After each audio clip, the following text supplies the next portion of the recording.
Knitting with Cat Hair podcast. My name is Nikki. I am also known as Knitting with Cat Hair on Instagram and Cat Hair Knitting on Ravelry. I'm coming to you from Samphrey, Ontario, Canada, which lies atop the traditional lands of the Tigumashing and Anishinaabeg people, where I live with my partner, our 2 daughters, and our 5 cats. Hence the name of the podcast, as I'm always finding cat hair in my knitting. So, big warm welcome to all new viewers, and a big welcome back to all returning viewers. I hope the last 3 weeks have treated you all well and you've been getting lots of making done. I have, I think, lots to talk about today. So this is primarily a knitting podcast. However, sometimes I get into some of the other crafts that I'm interested in, such as crochet, cross stitch, embroidery, and I'd also like to do some more natural dyeing and hopefully spinning. That's my goal. So we are going to jump right into things. I'll start with one admin thing up front. I am running a Marie Wallin make-along over on Instagram. You can follow along with the hashtag Another Year of MWMAL, and that's where you can leave all your pictures and chatter and plans.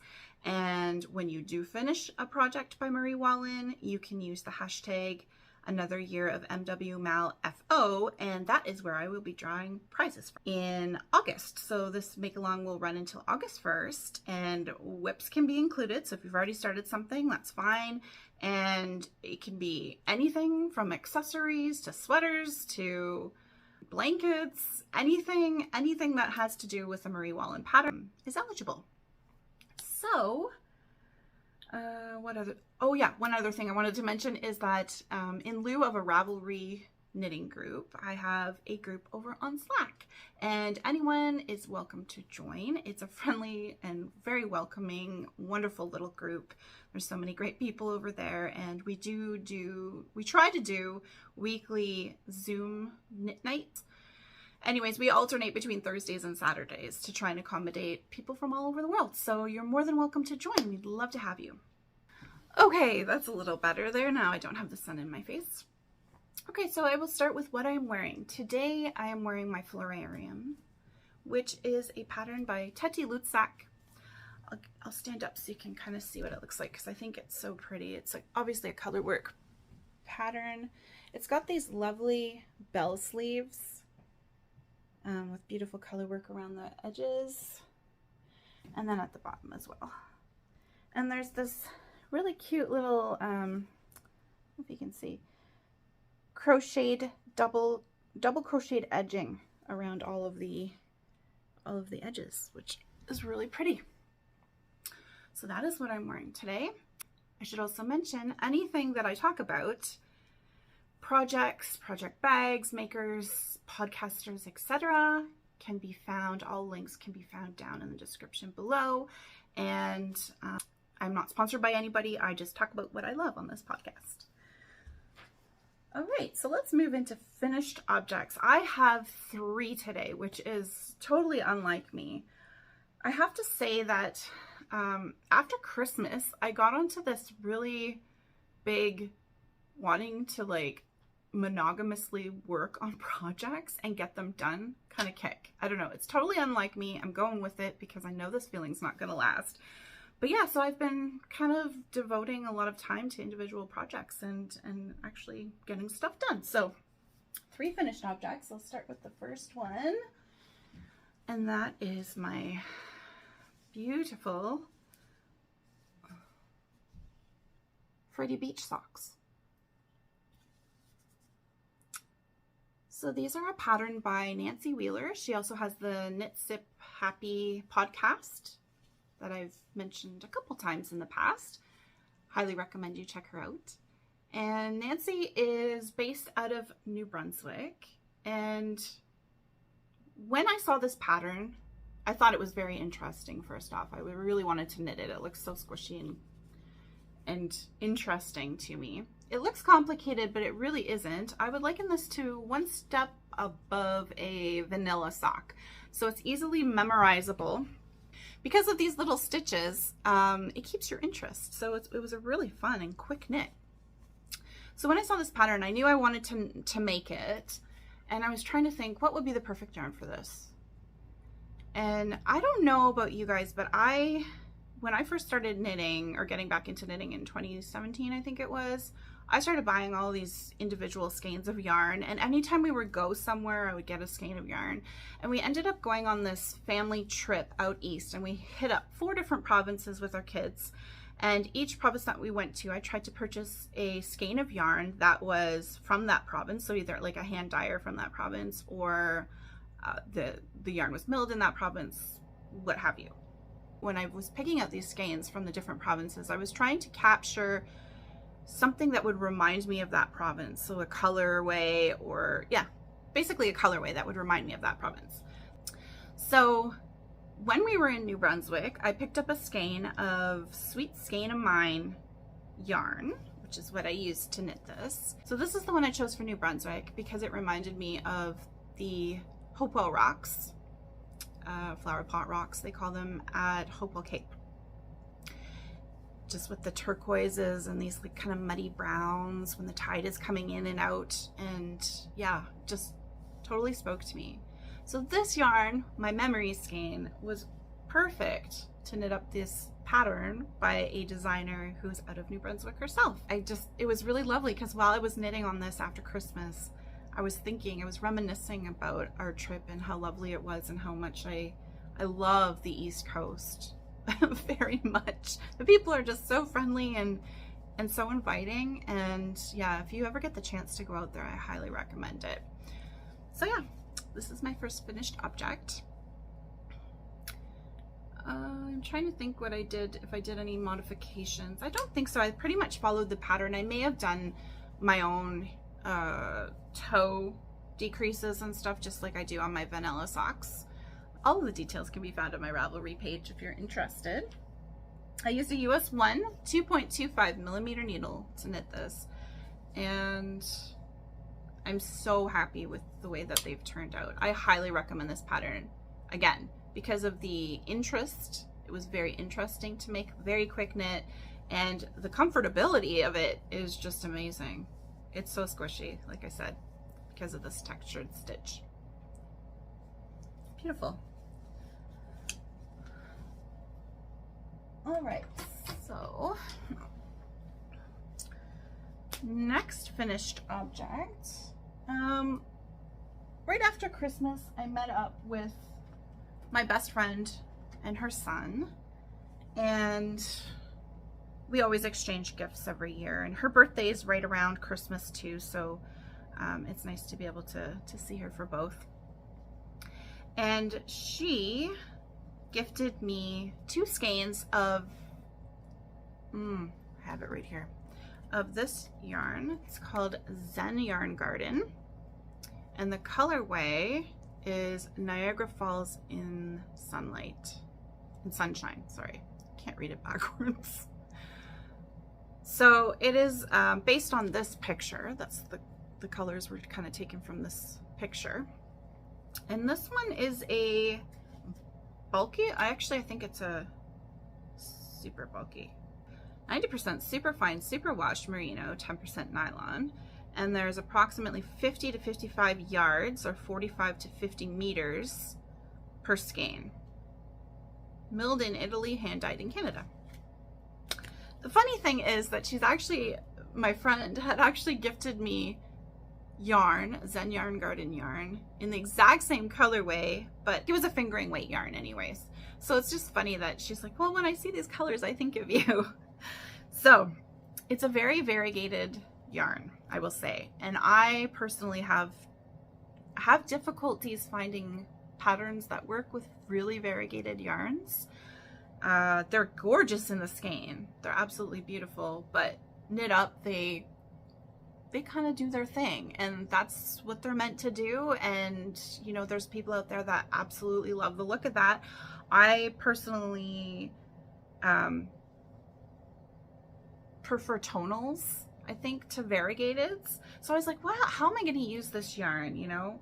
And then I realized, I reread the thing in the card, and I realized there's nylon in it, and I thought, I've been wanting to make some slippers for a really long time, since my other pair of slippers got holes in it. I used a 100% merino to make slippers, and they did not last long, but they were cozy. So I figured, you know what? I'll find a pattern that uses bulky yarn and I'll make a pair of slippers. So I ended up finding the Mine pattern by Faye Kennington, and I knit up a pair of slippers. These literally took me a day between the two. They were a super quick knit. They were knit up on US 10 6mm needles, so they just fly. I will say I had to restart them a couple times because I didn't do a gauge swatch, okay? It's a slipper. I didn't figure I needed to do a gauge swatch, so I just winged it, and they turned out too small, so I had to keep making them bigger. I had to restart them 3 times, but thankfully they knit up fast.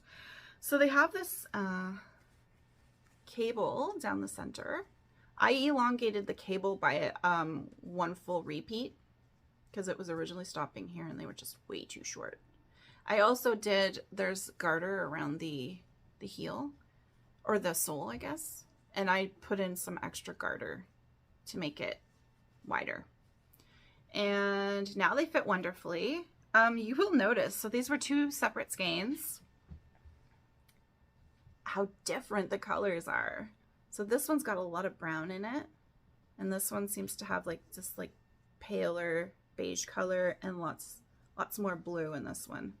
So yeah, they're like very different. But I mean, they're just for the home. They are keeping my feet nice and toasty warm in the basement. I wear wool socks and then I throw these on top and my feet are nice and warm because I work from my basement. So, and it's not very warm down there.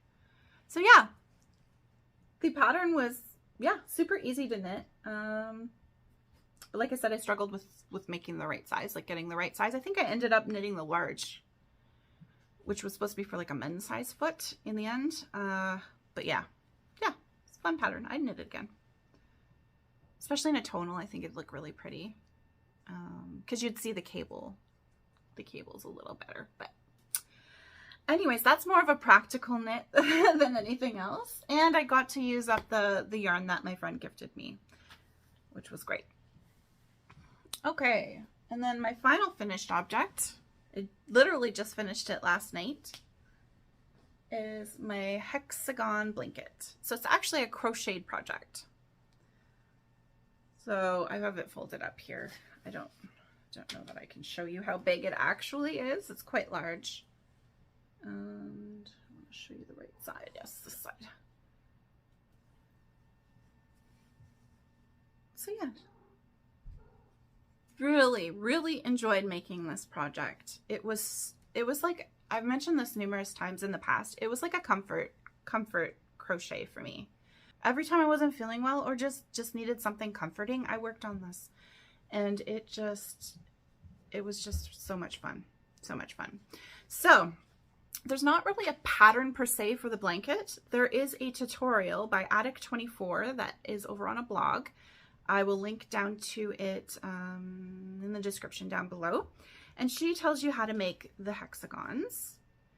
And I mean, there's so many different options. So I only did a 2-color hexagon. You could literally do, I think, 1, 2, 3, 4 colors, up to 4 colors, I guess, because there's 4 different rounds. And you'll see all the projects, they look so different just depending on what colors people you've chosen or how many colors in a hexagon they chose. And she also gives you instructions on how to join as you go, which is what I did, which made things so much easier because I do not like sewing or seaming or things like that. I'm not a huge fan of it. So it was really nice to be able to join as you go.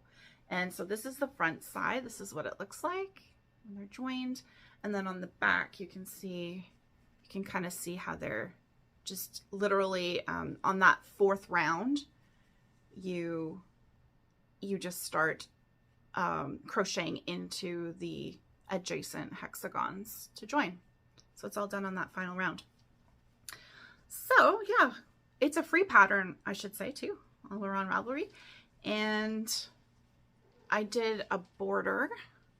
I don't know if you can see there. Let's see if I can find a better example here.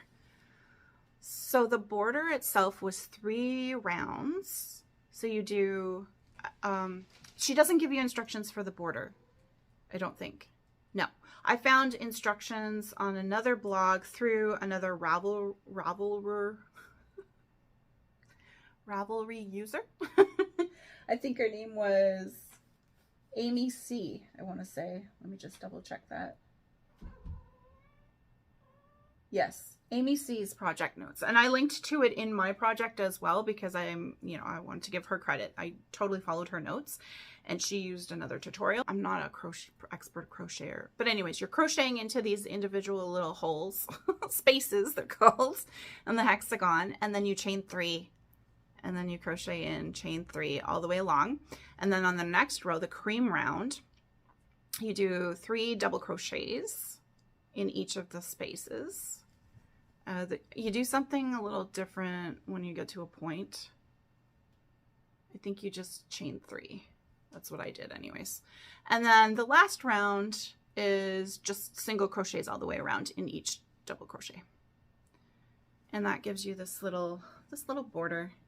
I wanted kind of a more subtle border. There were some that were really cool. Like they had all different colors and they were just very bright, and they actually look very different just because of the colors that were chosen. But yeah, I just did a simple border, and I'm so happy with this blanket. So happy with it. I haven't washed it or blocked it. It is knit up out of, I want to say 7, or is it 7? 7 different colors of Knit Picks Simply Wool Worsted, along with 2 colors of Patton's Classic Wool Worsted. So it's all worsted weight, and they're all non-superwash 100% wools, and they're so cozy, and my cats love it. So they're upset because I'm not letting them lie on it right this second, just so I could show it. But yeah, I didn't really have like a pattern really. I just tried, so I have 9 hexagons across and then 9 up or down. And I just tried not to repeat the outside color, like the main colors, in a row or a column. However, at the ends, I also added in half hexies. Sorry, and Amy C links to a tutorial for half hexies. So I did some half hexies along the 2 sides. So just on the 2 sides. And then I left, there's also a pattern you can use to like get rid of this ripple. So you see how it goes like this. There's a pattern you can do to make it go straight across. So you just do some kind of like, I don't know, you do something in here to make it straight, and then you can have straight edges all along. But I liked the ripple, so I left the ripple edges on the two sides, and then the other 2 sides are straight with the half hexies. Anyway, yeah, highly recommend. And I used a size H 5mm hook to make this. Yeah, it was awesome. I seriously would love to make another one. It was that fun and relaxing. Yeah, I think I may make another one. I've been trying to get my daughter to give me some ideas. Like she's not, our 13-year-old isn't super interested in hand knits right now. She's got me to make her a few stuffies and stuff like that, but in terms of like clothes and things like that, she doesn't really want that right now. She says it's because she's worried that because she's so picky, that if I make something and she doesn't turn out exactly how she envisioned it, that she won't like it, and then it will hurt my feelings. So she just wants to spare me my feelings, I guess, but which is kind of her. But I don't know, I just want to make her things. So I was asking her if she'd like a blanket, and if so, what colors. I don't know, she changes her mind on colors like all the time. Okay, so that is it for all of my finished objects today. I'm just going to take a sip of coffee and talk about my mug. So this wonky little thing, I don't know if you can see. Oh, it doesn't really show up very well, but there's little bees and honeycomb. I made this mug and I'm so very proud of it. It is completely imperfect.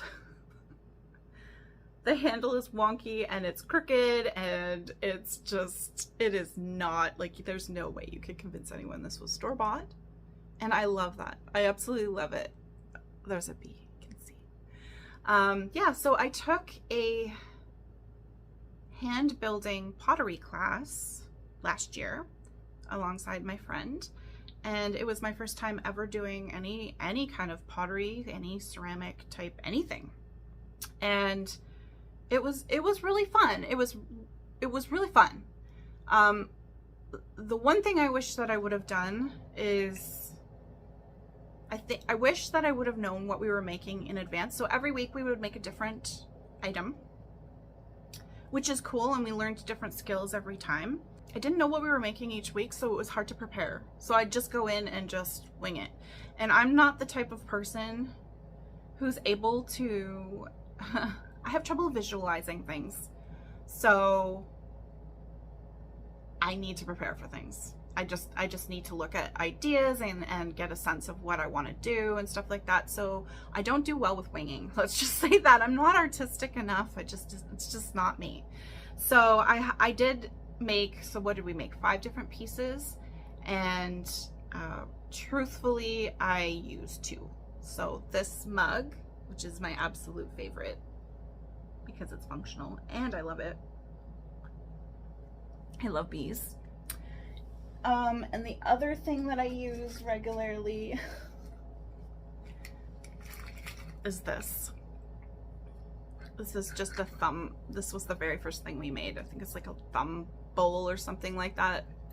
You just literally make a ball and then stick your thumb in and start pressing out the sides. So it's lumpy bumpy, but it's pretty. And I thought it was gonna be a yarn bowl. My intention was to make a yarn bowl, but when you put them in the oven, they shrink considerably. So this is now either a yarn bowl for a really small skein of yarn, maybe little leftovers, or I'm using it to hold other things like notions. I have measuring tape and scissors and buttons and stuff like that. But anyways, it's beautiful. I love the color. It's this really pretty pistachio green. So those are the 2 that I use. And then for Christmas, I gifted my mom a, what did they call that? An origami bowl, as the name suggests. Origami, you fold up the sides. So you make these sides, you put slits in it, and then you just fold them up. And I had done this really pretty mosaic pattern around the edges. Mosaic? No. Persian tiles? Anyways, it was really pretty. It was like a stamp that went around that I put on there. And then in the middle was a hummingbird, and her favorite color is purple, so I did a purple bowl for her, and it turned out really pretty. I loved it. I hope she loved it too. She seemed to really like it, and I don't know what she's going to use it for, but it was pretty.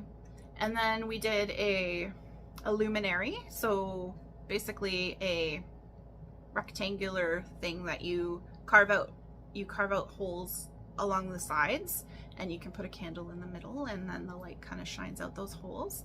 And I did one with butterflies on it, and my daughter claimed it. She liked it. She has her candles in it, so yeah. And then the last thing I made, I think, was, what did they call that?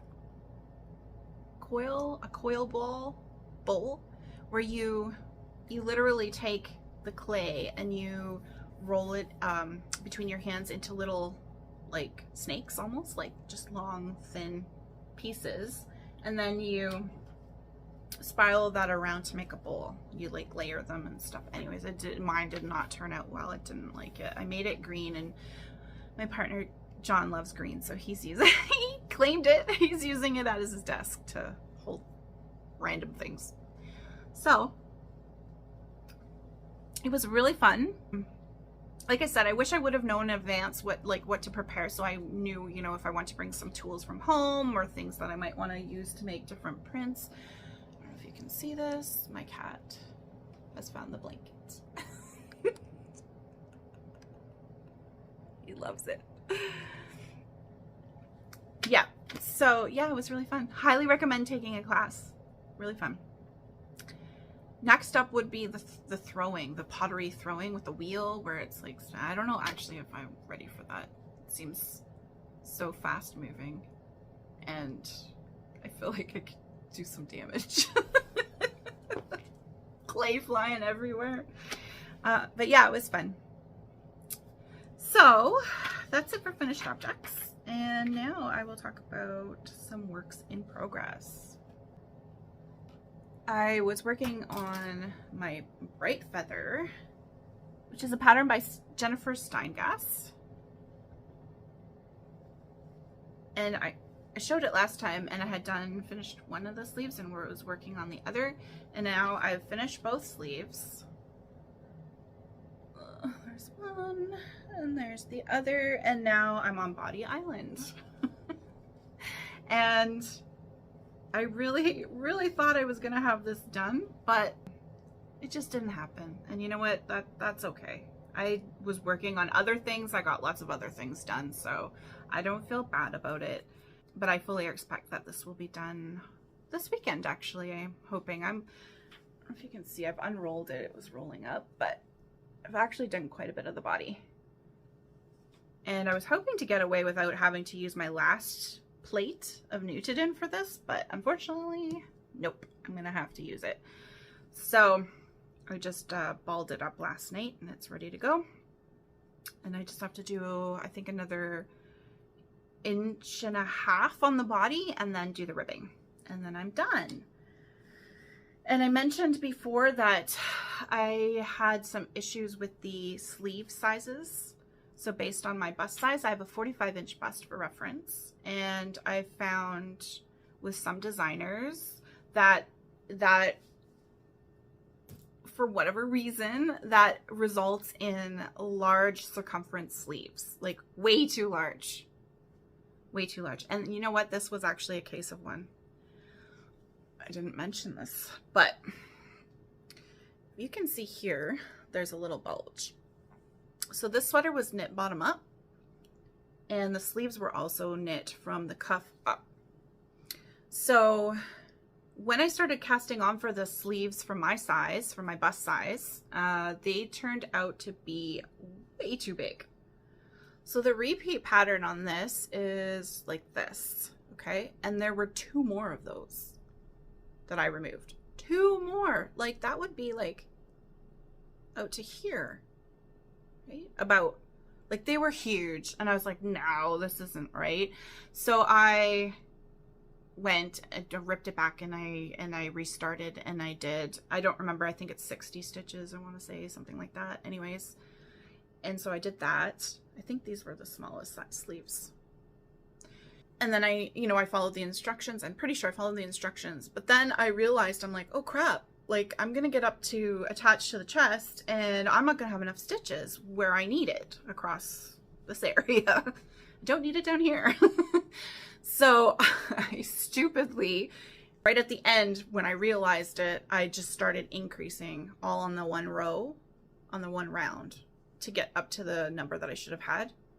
And that resulted in this little bulge. So that's an error, and that's totally my fault for doing that. But it doesn't, truthfully, it doesn't really bother me. Whatever. So yeah, I had the same issue or similar issue on this sleeve. These are knit from the top down. But again, they were way too big. I ended up removing 20 stitches from the circumference. So these are 50 stitch instead of 70.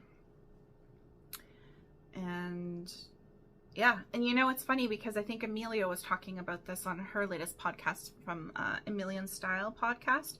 She was talking about that, having that issue as well, or seeing that issue with other designers. I don't know what, I'm not sure why that happens. But anyways, it's a good lesson for me because my goal of this year is to try to really pay attention to my measurements, my personal measurements, and make sure that when I'm making a garment, I'm not just taking the designer's word for, you know, for it, that it's going to fit me just because I have the same bust size as the dimensions that they're suggesting, you know, that everything else is going to fit appropriately, because we're all different sizes, we're all different shapes, and you know, that just, you just have to be wary of that. And I'm lazy. So I just, like, honestly just take their word for it. Like, okay, it's going to fit. No, it doesn't. So I have to be more careful about that stuff. And that's one of my goals for this year. So starting with any of the new sweaters that I'm making, I'm going to be more cognizant of my own measurements, and that includes my arm measurements. Like, I don't think I've ever measured my arms, to be honest, like the circumference of my like bicep or my wrist or things like that. I've never really had to. I just, yeah. So anyways, that's one of my goals. Okay, so back to the Brightfeather. I knit this up out of, or I am knitting this up out of Nutidin. I'm holding 2 strands together. So I'm using a really light, very light, I don't know if you can see it in the ball, pale pink called Villigot. And a brown, a golden brown called Manning. And I just love the combination. And I have to say, I am a sucker for a colorwork sleeve. I love the sleeve. It's my favorite part. So yeah, should have this done by next podcast. Hopefully I'll be wearing it. And I'm just trying to see if there's anything. I have some notes here, that's why I keep looking down.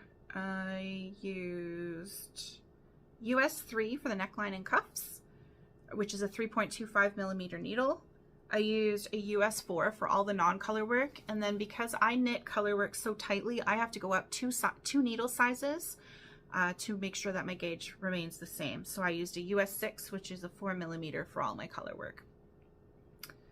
And I talked about one of the mods that I made for the sleeves, and the other mod that I did was because I was noticing that the yoke was turning out to be too deep for me. I didn't want to separate from my sleeves too low and have like that bat wing effect, or where you lift and your whole sweater goes up.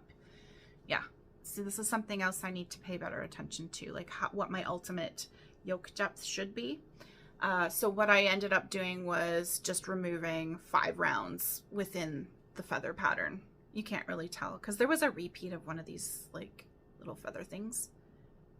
And I just removed one, which was 5 rounds, and that shortened the length of the yoke so that it is fine. I've tried it on, fits, which is awesome.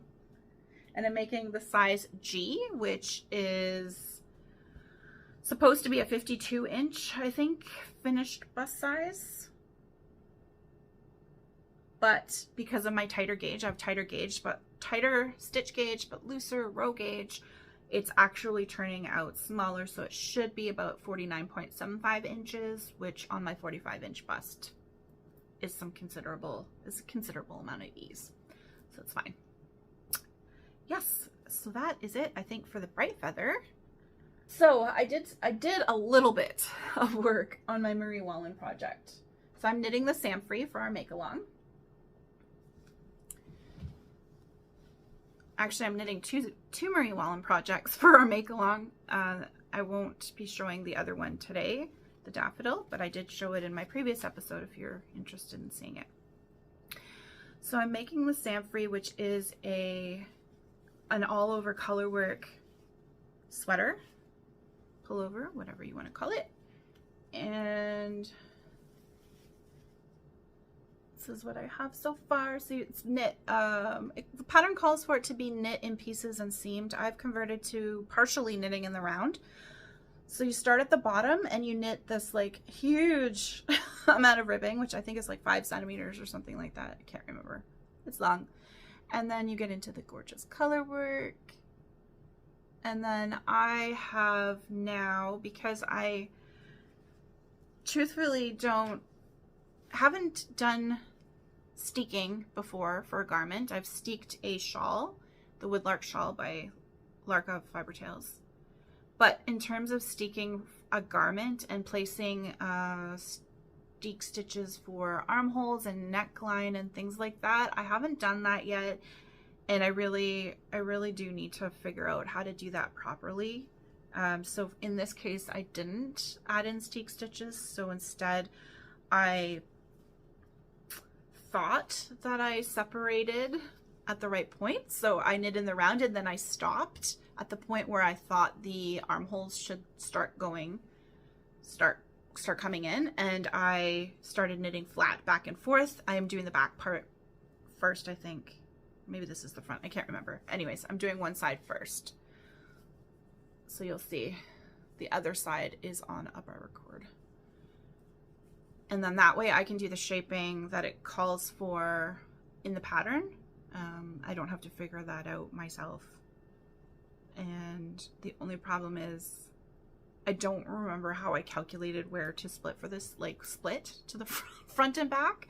And when I measured, I think it was 14.5 inches to the bottom. And I think I meant to go up to like 15.5. I think I did it a bit short, a bit lower. So my sweater might be shorter. This is what happens when I go rogue and just start trying to do things and I don't fully understand what I'm doing. Amanda of the Yarns and Brews podcast, which is another great podcast that I highly recommend checking out. She's knit so many Marie Wallin projects and other projects as well. She's just a very prolific knitter, and she was mentioning that if there was interest, she might do a whole tutorial on how she places her stitches and where she puts them, how she determines where to put them and stuff like that, which I highly encouraged her to do because I could use that information, at least for my next project. I've already kind of done what I've done with this one, but it would be very helpful, I think, to a lot of people.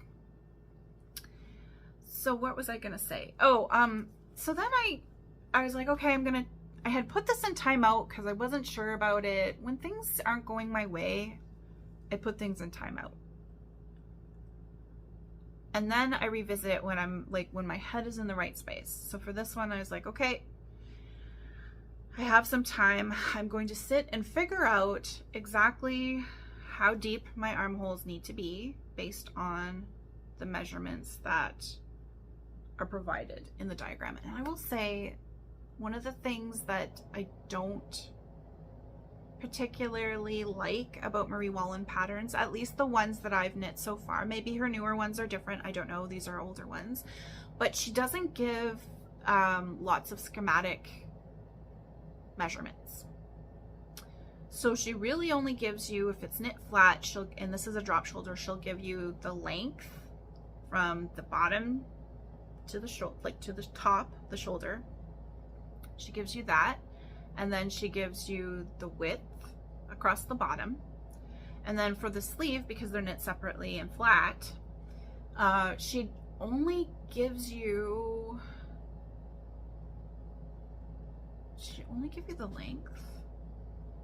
I think she only gives you the length. Yes. So she doesn't tell you how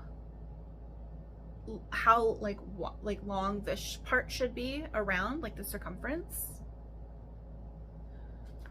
which is what I need to know for my drop shoulder where I'm going to start joining my sleeve. So I did some math. I used my gauge and I did some math, and I hope it's correct, and I figured out that I needed 7.7 inches, which sounds like a lot, but 7.7 inches of an armhole up the side.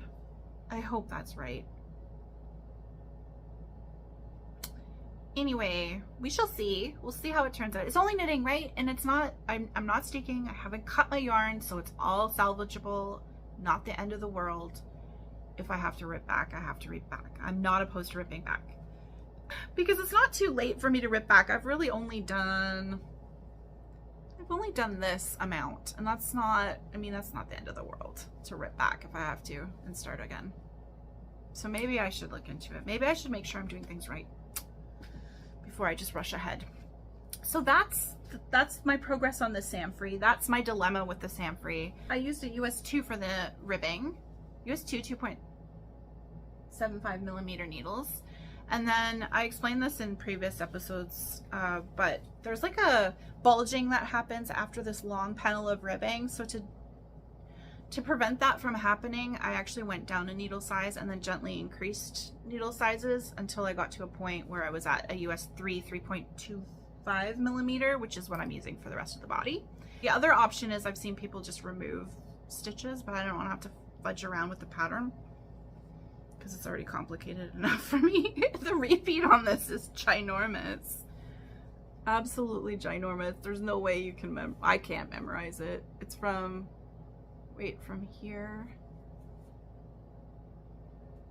to here. It's huge.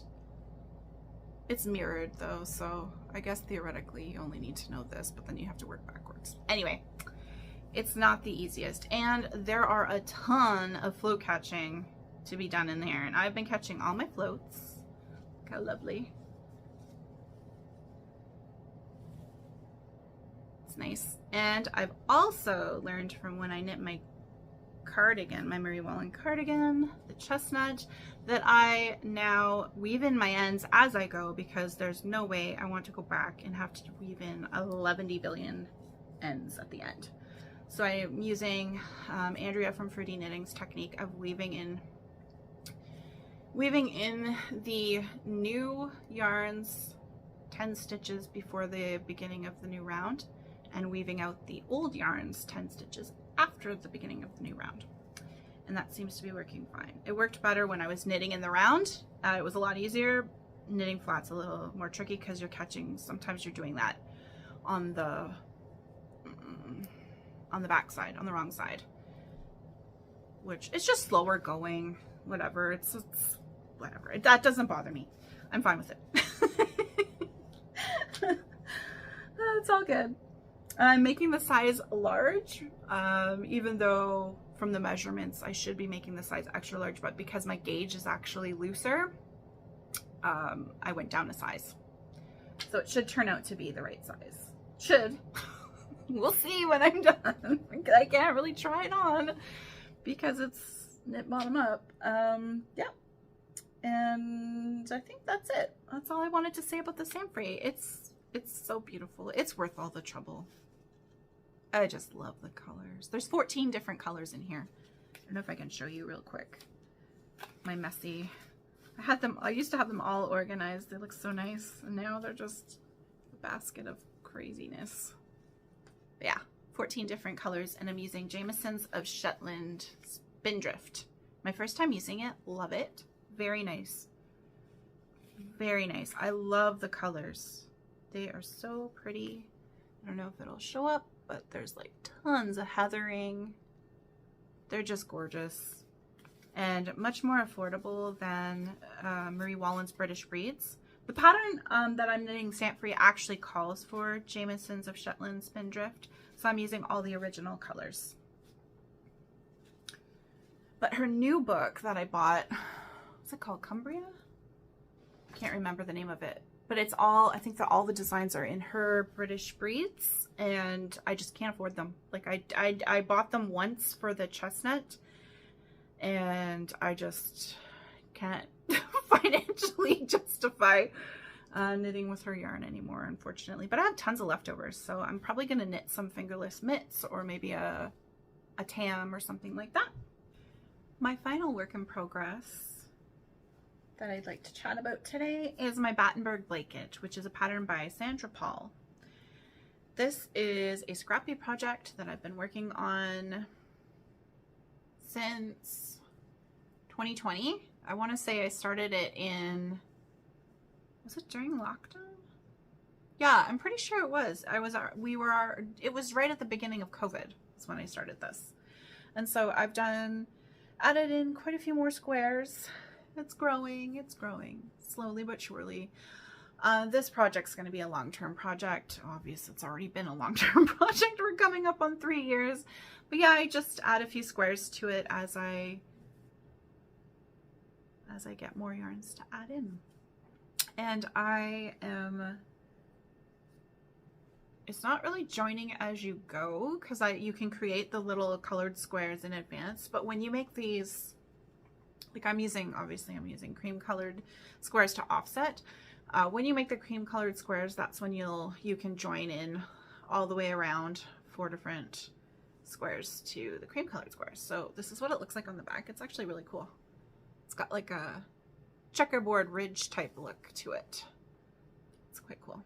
I really like this project, and I've been trying to weave in some ends as well. I'm trying to be good here because I know I hate weaving in ends, but I also hate when I get to the end of a project and there's a ton of ends to weave in all at once. So, oh, the cream colored squares are done with a yarn that is by Acme Fibers, which is here in Canada. I want to say they're out on the Eastern Canada. I don't know if they're on the coast or not, but they're definitely Eastern Canada. And you can buy, they sell undyed yarns, and I bought this 2-ply undyed, actually I bought 10 of them, I think 10 skeins of undyed 2-ply fingering weight yarn. It is superwash, which for this project is okay because I think every other square that I've put in here is also superwash. There's superwash singles or sock yarns, pretty sure. Yeah, so at least I'll be able to wash the entire blanket, because this one I predict will get quite large, and washing that by hand might be a little bit difficult. I used a 3mm hook for this as well. And I think that is it for all of my works in progress I'm going to chat about today. I really, after finishing 3 things, I know the slippers were a new cast on. I cast them on and cast them off since the last time we chatted. But since finishing, I guess, 2 other things, I am down to, I think I'm down to 6 projects on the needles, which is becoming a lot more manageable. One is a blanket, so that one really doesn't count. So down to 5, and the Brightfeather should be done this weekend. So I'll be down to 4 projects. The unfortunate thing is that 3 of those 4 projects are very long-term. Well, not very long-term, but they're longer-term projects. They're done in a fingering weight yarn on small needles, and they're going to take a long time. So anyways, we're getting there. So now I'm going to talk about future plans, and this is kind of ironic given that I did a whole future plan segment on my last episode 3 weeks ago, and yet here I am thinking about other projects that I want to cast on. I haven't cast on any of the other ones I talked about either, although I had the yarn for them. So I made a sweater for my partner. I've only made one. I finished it last, so not this Christmas that just passed, but the Christmas before that. I finished it right before Christmas, or right after Christmas, I think it was. And it had been on the needles for 4, almost 5 years, I think. It was a long-term project. I think I started in 2017. Yeah. So it was a longer-term project, and I had just gotten back into knitting, and I had never done a sweater before, like an adult-sized sweater. I'd never done color work, I don't think, at that point when I started it. I'm trying to remember. If I did, it was only on like smaller things, like maybe mittens and a hat. I think I might have done before that. I'd never done intarsia, I'd never seamed anything, and I had never knit anything bottom up. So it was a lot of firsts for me, so it took me a really long time, but over the course of those 4 years, I have developed, it's interesting to me to see how much my knitting has developed over time. So I knit this sweater, finished it. I was very proud of it, especially proud of my mattress stitching, because I'd never done that before, to seam it all together.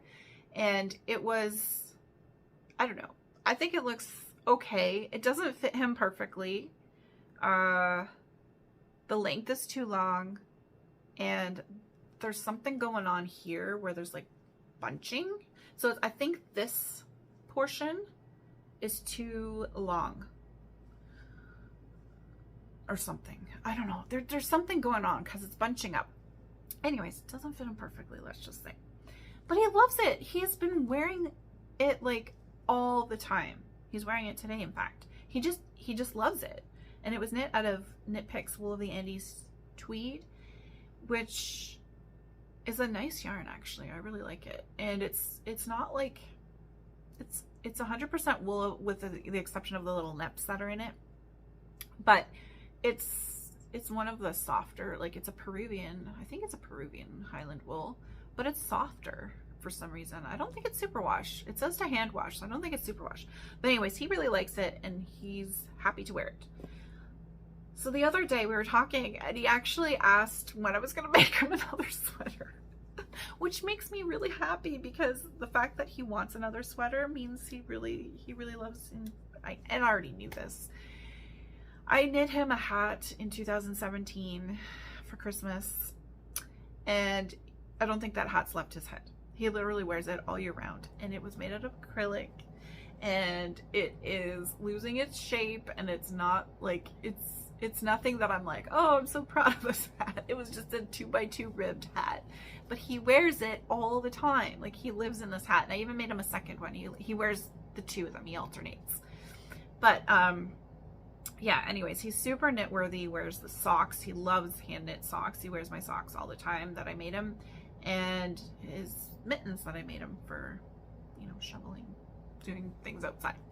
So anyway, super knit worthy. I am more than happy to make him a sweater. However, he's picky about itchiness. So he doesn't have the same like tolerance that I have. So I can wear Let Low Be next to skin, no problem. Newton is way softer to me than Let Low Be. So this is not a problem at all. I'm wearing it next to skin. It's nice. He, on the other hand, doesn't want anything he calls itchy. And so I was like getting him to touch all my sweaters. I'm like, well, which one's not itchy to you? And all of them were itchy to him. So I had to figure out a yarn that I could use to make him the sweater. And I ended up landing on Cascade 220 Heathers. It's quite an affordable yarn. It's pretty readily available here in Canada, at least, as well. And it's still 100% wool. It is the non-superwash version, so it's not going to be as smooth. I guess there's a bit of, I don't want to say crunch because it's really not crunchy. To me, it's quite nice. It's soft to me, so I hope he finds it soft too. He wants this to be a surprise. He doesn't want to know what the sweater is that I'm making him, and he doesn't want to know what it's going to look like or the colors or anything. So I'm doing green, because that's his favorite color. I almost got a rust color because I like rust, but I thought, you know, I should really get him what he likes because he's the one who's going to be wearing it, and I want him to gravitate towards it. So all that to say, I was looking at knitting him another sweater, and coincidentally, I think it was that very same day that he mentioned he would love another sweater, and I was starting to look at patterns, that Taylor of the Wool Needles Hands podcast posted on Instagram saying that she was starting a, let me get this right, I think it's like F the Curse Cal. Yes, F the Curse Cal. So for those who don't know, there's some superstitious folks out there that believe that if you knit your significant other a sweater, that it will curse your relationship and you guys will break up. So it's called the sweater curse. And so she's saying, you know, screw that. We can all knit for our significant others. I'm proof so far. You know, I knit him the sweater last year, or finished it last year. We're still together. So I don't believe in the curse. Anyway, so I'm going to make him another one, and I'm going to join in that make along. And the other thing that really appealed to me is that she's starting it on Valentine's Day, February 14th, because she says FV Day as well. And I am 100% here for it. For very personal reasons, I do not celebrate Valentine's Day. I have not celebrated it in many years, I think. Sorry if you're a big supporter of V-Day. I think it's ridiculous. I think if you love someone, you should show them that you love them any day. It shouldn't be this designated day for it. And all it does is make people who don't have significant others feel bad. So sorry, rant about V-Day here. I'm sure there's people out there who absolutely love it. I just, not a fan. So she's starting this on V-Day, on Valentine's Day, and yeah, I'm totally here for it. So I've ordered the yarn. I'm just waiting for it to arrive. It should be coming next week, and I'll do some swatching, and I will be making, I should talk about the pattern, I'll be making the Cotswold Henley by Meghan Babin. I'll pop a picture in so you can see what it looks like. And this one is not knit in pieces, which I was very happy to find. It's knit in the round, and it's got this really interesting two kind of dual texture bit going on that really appealed to me. So, and it's knit with worsted weight yarn, so it should be relatively quick, I hope. And yeah, so I'm looking forward to that. Okay, so that's one of my future plans. The next one is, I was watching Young Folk Knits with Casey the other day. Really love that podcast. Highly recommend checking it out if you've never seen it. And she was talking about her Nightshift shawl that she was finishing, and different alternative yarns that you could use instead of using Spin Cycle, which is very expensive. I've never used it, but it's quite pricey. So she was giving some good recommendations on substituting yarns. So I actually made a Nightshift shawl. I guess it would be 2021, and I ended up gifting it to my best friend for her birthday, which is right after Christmas. And I used Noro Silk Garden. Yeah, Noro Silk Garden, not the sock one. So it's a mixture of wool, mohair, and silk. And it does like a color changing. So it's not gonna look like a hand spun, because it's not gonna have like that barber pole effect of a hand spun that they often have. But it does change colors. And I'll pop a picture in of what the finished Nightshift shawl looks like when I made it. So I loved it. I did love it. I loved the process of making it. It was so interesting and so fun. It looks like it's very intricate and made with like, you know, a lot of color work and stranded color work or whatever, but it's not. It's mosaic knitting, which is literally just slipping stitches on your needle and then coming back and knitting them later on. So it's not complicated. I did mine in 3 different colors instead of the 6 that I think the pattern calls for. So I kept my background color consistent and then just alternated the mosaic stitches or the front colors with the 2 others. And they ended up, the thing with Noro yarns is, especially when you purchase it online and you see what you think it's going to look like, when you get it, maybe that's similar to Spin Cycle, it can be quite different. Like, you don't know what colors you're going to get in the skein itself. Like, so the skeins that I ended up with had some colors in there that just didn't appeal to me, and I just wasn't feeling it. And my friend who I gifted the shawl to loves all the bright colors, so I knew that it would be a perfect gift for her. So I finished it up and gifted it to her, and she wears it all the time, and she said she gets lots of compliments on it, and people are always asking like if she made it and how it was made and stuff like that. So that makes me feel very good. So then I decided, after seeing, you know, Casey's podcast and reminding me about the Nightshift shawl, I kept thinking, you know, I really do want one for myself. I loved making it.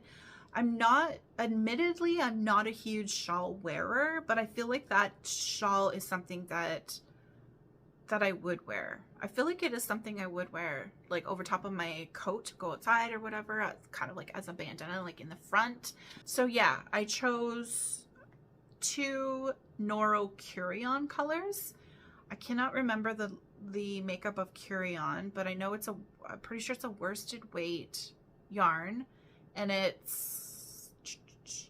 don't think it has the silk in it. I think it's just 100% wool, maybe some mohair in it. I'm not sure. Can't remember. But I chose 2 neutral colors. So one, they're supposed to be neutral. We'll see when I get them. Or they look like they wouldn't be neutral. So one I know for sure it's like whites and beiges and taupes and stuff like that, and a bit of gray. And then the other one is a mixture of browns and creams and black, I think. I can't remember. But anyways, I'm just going to use 2 colors this time. I'm going to keep the background the same color and then just do mosaic with the foreground color, and hopefully create a neutral Nightshift shawl that I can wear with anything. So that's the plan, and that yarn should be also arriving next week. I ordered all of this yarn from Yarncanada.ca, just FYI. And some people were asking me about the fisherman's wool that I ordered, or I spoke about in my last podcast, and that also came from Yarn Canada, but I guess they sell out really quickly of it because it's a really good price, and it's a really nice wool. Oh yeah, on that, sorry, sidebar here. I mentioned last time that when I got my fisherman's wool, I had ordered 6 balls, I guess. I don't know what you call them. They're not really skeins, but you know, 6 of them. And 3 were from one dye lot and 3 were from a different dye lot. And I was like, oh, what am I going to do with this? And yeah, so I've had some advice about alternating skeins. My concern is it going to look stripy? Because I don't know that it has, like, you know, with hand dyes where you're alternating skeins because they're even though they're from the same dye lot, they can look slightly different. But with hand dyed, there's like different nuanced colors throughout. And with, I don't know, it's like alternating 2 dye lots of a commercial yarn. I just feel like it's gonna look stripy. So I might do a little test swatch just to see how that looks. My other option, I think, might be to knit as much of the sweater as I can in, you know, the one color, and then do the back in the other color or something like that. So like you don't really see the 2 colors side by side. I don't know. We'll see. I still have to talk to Alexandra about it, but yes, Alexandra from November Woods Fiber podcast did have the similar experience where she had to use 2 dye lots, and I think she said she alternated on the back of her sweater. So there's that. Where was I going with this? Oh yes, so then I reached out to Yarncanada, and I just, you know, I kind of expressed my discontent with the fact that I was sent 2 different dye lots. And this is, I'm just passing this along in case you do order from them. They let me know that typically they will send you the same dye lot if they have it. If they don't, they won't. They'll just send it, and they don't contact you first. But if you make a note when you're cashing out, there's a section where you can type in, you know, other comments or notes or something like that. I can't remember what it says, but anyways, you can leave them a comment or a note and ask that they include the same dye lot. And if they don't have it, then they will reach out to you and let you know. So I think that should be standard customer service in my books. But anyways, I'm just saying, just throwing it out there. So I did that when I ordered my yarn for John's sweater. I just let them know that I want the same dye lot for all the Cascade. Next, future plan. So I've been watching the My Wool Mitten podcast with Carrie, which is a fairly new to me podcast. I only just discovered it very recently. It's really lovely. Carrie has sheep. She's on a farm. She has sheep that she raises for wool, and she's a very lovely, very, very kind person. And she is starting, I guess she's done this in the past. I have to go back and watch some of her past episodes, but apparently she ran a spinning for hand spun socks knit along, or spin along / knit along, I guess, last year, and she's going to be doing it again this year. And I have been wanting to try spinning on a drop spindle. I haven't tried it yet, and I thought that perhaps spinning for socks might be the perfect kind of push to get me to actually try spinning, because yeah, I don't know that I'd be able to actually spin, you know, thin, like fingering weight, just because I've never spun before. But who knows? I mean, who knows? I could surprise myself. I feel like it's going to be hard to do that or to get consistency. But either way, I thought that was a really cool idea, and I think I'd like to join in on that. So I have to get a drop spindle because I don't have one, and look at some fiber and figure out what I'm going to do. So that's something I'd like to do. And if you'd like to participate or follow along, the hashtag that she's using is hashtag SocksSpinAlong23. I'll put it on the screen. And so I was thinking, because I also wanted to join in, there's all these knit alongs happening that I'm just like, I want to join in and everything. I was watching Allie of Black Spruce Knitting podcast. She is starting a knit along about winter for knits from the Knits About Winter book, which is, this book. It's absolutely gorgeous. I literally love every pattern in it. I would knit everything from this book. So I have knit the Soiree, which is probably my most worn garment to date. I love it so much. I'll show you a picture of it. Actually, was I wearing it? No. I wore it a couple episodes ago when I recorded with my mom. Here it is. This is the Soiree. And so I know it looks like a boxy kind of sweater, but if you look closely, there's these really pretty braided cables that go around the lower arm here, and You can see them here. See, they go up the sides. There's 2 cables that go up, and then underneath on the side and up underneath the arm is this like honeycomb. There must be a picture here. You can see the details. So pretty. So pretty. I love this sweater. Anyway, so I've already made that.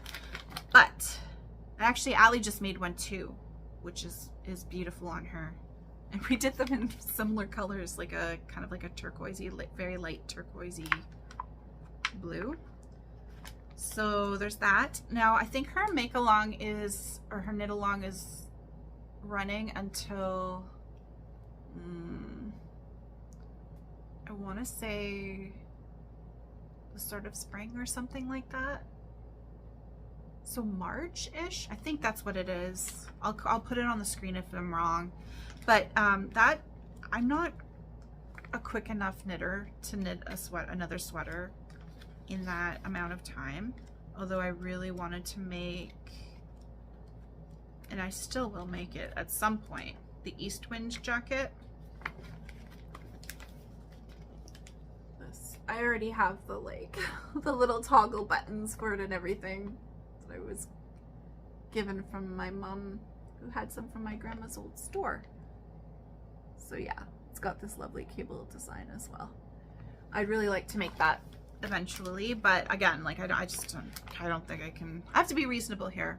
So I was thinking to go along with the sock spin along 23, if I could spin some sock yarn, I could make a pair of socks, either my favorite socks, like a pair of these. They're kind of like a vanilla sock, but they're ribbed, and then she has some variations where there's cables and different colors and textures and stuff. So there's those, or, and that's if I could spin a fingering weight yarn, which I'm not anticipating. Or the other option was to knit her snowshoe socks, which are kind of similar, but they're a DK weight. So yeah, yes, because I'd like to join in that make along as well. So many wonderful make alongs happening.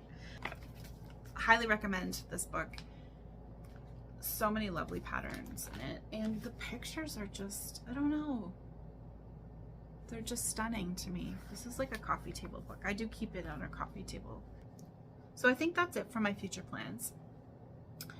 So I just wanted to mention, because several people did comment down below on my last episode about Knit Companion and their experiences with it, and I think I need to clarify something, because I had said that you could not sync across devices with Knit Companion, and apparently that's not true anymore, if it ever was. I wasn't able to figure it out back in the day, back in 2017 when I used it. It may not have been possible back then, but apparently it's possible now for sure. Definitely across iPhone and iPads. And I think with the use of Dropbox, I'm told, you can do it across Android devices as well. I don't use Dropbox, so I don't know how that works. Like, if you, I don't know how it works. But anyways, I just want to clarify that. So I may have misspoken when I said that it wasn't possible to sync. Several people also left me other recommendations for different types of apps. If you're curious, you can look back through the comments. There's several different recommendations. The one I think I'm leaning towards looking at, which I know is syncable because Amelia on A Million Style podcast had mentioned it, is Row Counter. It's free. It syncs across different devices, and you can write notes in it, and it has like the little bar similar to Knit Companion where you can keep track of where you are in patterns, in charts and stuff like that. So I think I haven't looked into it into too much depth, but I think that's the one I'm going to be leaning towards. So just wanted to give you guys a heads up, and thank you so much to everybody who commented and let me know, because yeah, super helpful. Okay, and now we'll move on to the Spread the Love segment. So for today's podcast, I'm going to recommend two lovely podcasts. I've already mentioned My Wool Mitten with Carrie. She's based out of the US, and like I said, she has a farm and she raises sheep, and she's a beautiful spinner and knitter. And yes, I've only just recently discovered her podcast, and I'd like to go back and rewatch or watch some of her older episodes, and because she's very interesting and she knits beautiful things. So highly recommend checking My Wool Mitten out. And then the other one I wanted to recommend today is A Simple Life with Michelle. And Michelle is based out of the UK. Michelle hasn't podcasted in a little bit, but I suspect at some point she'll be back. But if you haven't seen her past episodes, I highly recommend it. Michelle's a very genuine person, very real. She's just, I appreciate it so much. I appreciate that she shares the good and the bad and any of the struggles that she has. And I don't know, I just find that I relate to that too, because we all, like, life isn't perfect. We're not all perfect knitters. As you know, if you've watched any of my podcast episodes in the past, I make mistakes all the time. I have to rip back, restart. Life isn't perfect. And I really, really enjoy podcasters that are real and that, you know, share that side of things. And yeah, Michelle's one of those people. She's always making very intentional things. She uses lots of rustic wools, and they're also working on, they bought a bungalow that they're working on renovating. And so she shares the renovations that she's going through too, getting ups and downs. And yeah, I find her very genuine and enjoyable to watch. So highly recommend checking out A Simple Life with Michelle. And of course, I'll put links down below to all these podcasts. And so yeah, we'll move into life stuff for me. Last weekend we celebrated our youngest's 13th birthday, and we just did a family kind of thing where we went to a restaurant that she chose. We actually tried out a new restaurant, so we asked her what kind of food she wanted, and she wanted Mexican food. So we went to this tiny little Mexican restaurant that's downtown with authentic Mexican cuisine, and it was delicious. It was so good. And it always feels good to support like local small businesses instead of going to like regular chain restaurants and stuff like that. So it was a really enjoyable experience, and she loved it. She enjoyed it. She got the nachos. I got a burrito that was like stuffed full. I could only eat half of it, so I took half of it home. But yeah, the food was delicious. Everything was fresh, and yeah, highly recommend it. I'll put a link down below if you're in the Samphrey area to check it out. I think it's called Ranvees. It's changed names recently, so I think it was called Taco de Sol or something, or Taco Sol before, and now it's Ranvees.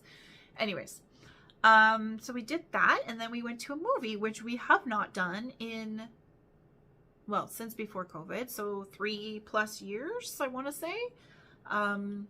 We went to see Puss in Boots in 3D, the new Puss in Boots movie, and it was really fun. It was good. I still like the first one better, but I don't know. I think that's the case for most movies. The first one's always the best. But yeah, we had fun. And then what did we do? We came back and we played games together. And then the next day was her actual birthday. So that was Saturday. And then on Sunday, John had baked her cake the night before, and I decorated it. She had requested a cake that looked like our cat Tom. So the side story here is that I'm a terrible cake decorator. I tried way back when. If you've seen the show Nailed It, yeah, that's me. I'm one of those contestants on there. Things just like falling apart and it looks nothing like the original. That's me. So I tried to make a unicorn cake a few years ago. Oh gosh, that may be like 5 years ago now. She had asked for a unicorn cake, so I tried my best, and I literally cried over this cake because it just totally failed me, completely failed me. And I had high hopes, and I was like so excited to make her unicorn dreams come true, and it just looked awful. So anyways, I like I actually beat myself up over this cake, and I'm like, hey, she's like, Mom, I love it. It's so great. Thank you so much for trying. I think it's so cute, blah, blah, blah. And she was so appreciative. And I was like, hey, from now on, I'm not going to beat myself up. This is going to be a challenge. So from then on, she gives me the theme, and I try my best to make a cake that relates to the theme. And this year was Tom Kitten. And so I'll pop in pictures of this cat cake that I decorated to look like our cat Tom. And I think it turned out pretty cute, actually. It doesn't look just like him or anything, but get the gist of it. So that was fun. So we had the cake, and she opened her little presents, and then we watched her favorite movie at home together, which is Coraline, which she makes us watch every year because we refuse to watch it any other time because she's made us watch it so many times that now it only happens on her birthday because it's like her birthday present. Yes, we'll watch this movie with you. So we did that. It was a nice weekend. And now this coming weekend is her actual party with her friends. So she invited a few friends from school to go skating with her. And we're keeping it super simple. We're just going to walk down to the skating rink that's at the end of our street. We're going to go night skating, and we're just going to have pizza and store-bought cake because I'm done baking. That was it. So we're going to go choose a cake when I pick her up after school today. And yeah, that should be fun, but I have some tidying up to do around the house. Nothing like having guests in your house make you notice how things have been let go. I don't know. I think it was Yana from Finished Knitting Stories. I was listening to her latest podcast, and she was talking, was it her? Or Selma? Anyways. No, Yana was talking about organization and how, like, you know, it's just, she watched these organization videos on YouTube, and she's like, they're so unrealistic. Like, their houses are perfect and they have nothing to organize, and it's just a joke. And it made me laugh because I'm like, yeah, I'm so not that. And I think it might have been Selma of Little Big Knits, who mentioned that she's like, you know, knitting takes precedence sometimes over cleaning. And you know what? I'm here for it. I am the same way. And if you're that way, let me know, because we're all in this together. I do not have a perfect house.